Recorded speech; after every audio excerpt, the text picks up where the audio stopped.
Já andava para falar deste tópico há muito tempo, já tinha nas minhas notas e vai ser hoje. Vamos então falar das diferenças entre fazer gêmeo de pé ou fazer gêmeo sentado. Pronto, aqui eu sigo este gajito, aqui o Lucas Brandão Personal, que também é um investigador e já publicou alguns artigos científicos em que ele falou basicamente do mito que ainda existe até hoje, que se fizerem gêmeos de pé vão trabalhar mais os gastrocnêmios e se fizerem gêmeos sentados vocês vão trabalhar mais o ciliar. Mas será isto verdade? A teoria por detrás desta ideia consiste no seguinte: como os gastrocnêmios são um músculo biarticular que atravessam quer a articulação femorotibial, quer a articulação tibiotarsica, ou seja, tornozelo e do joelho, a posição do joelho vai influenciar se eles estão mais alongados ou se estão mais encurtados.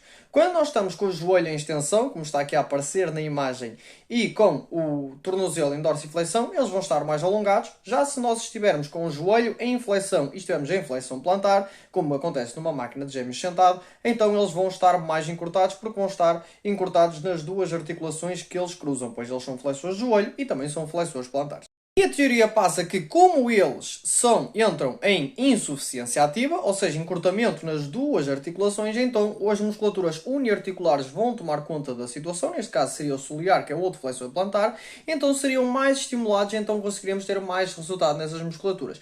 No entanto, a evidência científica estudada noutros grupos musculares, nunca foi estudado flexora de pé e sentada exatamente, mas noutros grupos musculares não tem demonstrado que esta premissa é válida. Eu próprio já acreditei nesta hipótese em que, de facto, se uma musculatura biarticular está a entrar no seu encurtamento máximo, então as musculaturas uniarticulares, parece lógico, iriam ter de participar mais e seriam elas mais estimuladas. Mas, no entanto, não. Parece que não é isso que acontece. E nós só utilizamos este exemplo para os gêmeos. Vamos ver o que é que noutros grupos musculares, outras musculaturas biarticulares acontece, onde de facto eles compararam isto. Temos este estudo bastante interessante, onde eles compararam a fazer leg curl sentado, onde os posteriores de coxa biarticulares estão mais alongados porque começamos numa posição de extensão do joelho e de flexão da anca, e outra onde faziam leg curl deitado, onde estamos com a extensão da anca no início e realizamos flexão do joelho, onde as musculaturas biarticulares iriam encurtar. Se esta hipótese fosse verdadeira, o que é que iria acontecer? Na leg curl sentada, as musculaturas biarticulares deviam hipertrofiar mais. E na leg curl deitado, quem deveria hipertrofiar mais seriam as musculaturas uniarticulares, porque as biarticulares entravam em insuficiência ativa. Mas vamos ver o que é que os resultados demonstraram. O que é que os resultados demonstraram? Que as musculaturas biarticulares foram as que mais hipertrofiaram, quer quem fez leg curl deitado, quer quem fez leg curl sentado. Podem ver aqui que é como all e, no geral, o que é que aconteceu? Como um todo, houve mais hipertrofia em quem fez sentado, o que ajuda a validar a hipótese que trabalhar as musculaturas biarticulares no maior alongamento dá mais hipertrofia, mas isso é o tópico, vamos centrar neste. Reparem, bíceps femoral, porção longa, quem fez leg curl sentado teve mais hipertrofia, ok? Quem fez leg curl sentado também foi mais no semitendinoso, no semimembranoso, e aqui no bíceps femoral, porção curta, é que os resultados começam a ficar curiosos.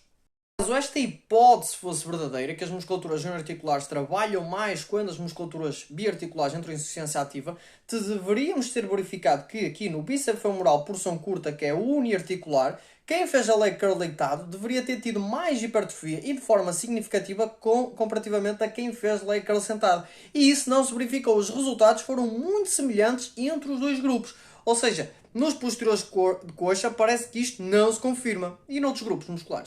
Interessante, reparem bem aqui no eixo do Y. Estão a ver 40, 80, 50, 40, tudo bem? Quando vamos olhar para o bíceps femoral por seu curta, vejam, vai no máximo até 20, ou seja, mesmo quem fez leg curl deitado, verificamos que houve mais hipertrofia das musculaturas biarticulares do que das musculaturas uniarticulares. Por isso é que é muito importante nós olharmos para todos os detalhes do estudo, porque isto não é mencionado em si escrito no estudo, mas olhando e analisando bem o estudo nós conseguimos verificar estas coisinhas. Outro estudo que comparou fazer leg curl sentado com agachamento na Smith Machine. O que é que os resultados demonstraram na hipertrofia? Vocês podem observar aqui na tabela dos resultados. Quem teve mais hipertrofia no reto femoral foi o grupo que fez leg extension, que teve hipertrofia quer na zona proximal, quer na zona intermédia, quer na zona mais distal. E quem fez agachamento, como é expectável, não teve qualquer hipertrofia, mas olhando para esta teoria da insuficiência ativa e da estimulação predominante dos músculos articulares, deveríamos ter verificado o quê? Que o vasto lateral também devia ter tido mais hipertrofia quem fez leg extension comparativamente a quem fez agachamento. Mas vejam, só quem fez agachamento é que teve hipertrofia significativa e apenas na zona intermédia do vasto lateral, ou seja, mais uma vez cai por terra esta hipótese. Ainda este estudo bem recente que comparou fazer um overhead tricep extension com um arm tricep pushdown, ou seja, em que no overhead o tríceps braquial por porção longa estaria no máximo alongamento por combinarmos flexão do ombro com flexão do cotovelo, e no arm pushdown ele estaria em extensão do ombro e depois iríamos para a extensão do cotovelo, que iria fazer que ele entrasse em insuficiência ativa. Na teoria, o que deveria acontecer é que deveríamos então ter mais hipertrofia no arm pushdown com o ombro em extensão e vamos para a extensão do cotovelo nas porções uniarticulares. Mas será que foi isso que aconteceu? Também não se verificou isso. A hipótese inicial dos autores estava correta, em que pensavam que a porção longa ia ter mais hipertrofia em quem fizesse o overhead press. Ok, verificou-se isso, porque a porção longa estava mais alongada.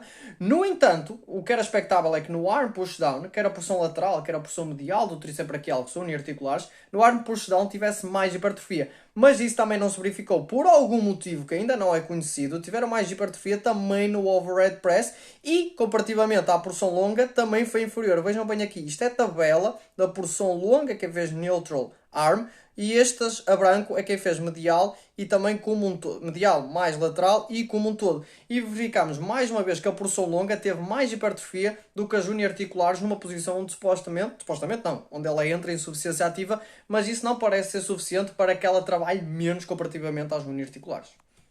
Estudos, resultados também demonstraram que houve mais hipertrofia no reto femoral do que nos baixos laterais. Não foi um estudo que estudou diretamente trabalhar em diferentes comprimentos contráteis, mas sim com diferentes amplitudes de movimento. Mas, no entanto, o expectável é que as musculaturas uniarticulares do quadríceps tivessem mais hipertrofia, mas isso não se verificou. Verificou-se em parte. Em parte porquê? Porque houve na zona proximal que eles avaliaram do músculo, compararam reto femoral e vasto lateral, houve em quase todos os grupos uma tendência para mais hipertrofia do vasto lateral, exceto no grupo que fez só os primeiros graus. Mas depois, em todas as outras zonas avaliadas, o que é que nós verificamos? Que houve mais hipertrofia reto femoral, que é a barra preta, reto femoral, etc. Se esta hipótese fosse verdade, o vasto lateral, que é a musculatura uniarticular, devia ter tido mais hipertrofia muscular, porque no final da extensão do joelho, numa flexora com a anca em flexão, o reto femoral entrava em insuficiência ativa, e então outras musculaturas uniarticulares deviam tomar conta da situação e também não se verificou. O estudo não comparou hipertrofia, comparou a atividade eletromiográfica basicamente no tríceps oral de pessoas com ruptura no passado, nessa musculatura, e sem ruptura, para ver se havia de facto alguma diferença na ativação dessas musculaturas. Vamos ver então o que é que eles verificaram. Viram que o solear não tinha uma atividade significativamente diferente, quer comparado a fazer de pé ou sentado, quer no membro lesionado e não lesionado. Também no gastrocnêmio que a zona, o lado que esteve lesionado, não havia diferenças no medial ou lateral, gastrocnêmio lateral, na sua atividade entre fazer de pé e sentado. Já no lado não lesionado viram que havia uma diferença onde tinha menor atividade na zona quando o joelho estava em flexão. Mas isto não quer dizer o quê? Ok, o gastrocnêmio pode estar a ser menos ativado quando estamos com o joelho em flexão, mas não quer dizer que o solear tenha mais atividade que o gastrocnêmio. Isto é um grande erro de interpretação que pode ter levado a estes resultados, a estas interpretações e à criação desta hipótese que temos até ao dia 2. Podemos tirar daqui, então, se noutros grupos musculares não se tem verificado que esta hipótese é válida, então não podemos também dizer que fazer aqui trabalha mais gastrocnêmios e fazer aqui trabalha mais o solear, porque isso não parece ser verdade. Posso um dia estar errado quando fizerem um estudo a fazer de pé e comparado a fazer com sentado com o mesmo volume, onde a única variável diferente será então a posição da articulação do joelho, e se de facto se verificar que sentado está mais hipertrofia solear e menos do gastrocnêmio, eu estarei aqui a dizer que estou errado. Mas até à data a evidência não parece ir nessa direção. Bruno, então eu só devo fazer de pé? Não é isso que eu estou a dizer, porque há alguma evidência, ainda não é muito robusta, mas parece que existe alguma a demonstrar que trabalhar os grupos musculares em diferentes comprimentos contráteis, os biarticulares, parece ainda ser mais benéficos para maximizar a hipertrofia muscular. Por isso, o que eu te recomendo é fazer os dois, mas a colocar mais volume naquele que trabalha as musculaturas de forma mais alongada.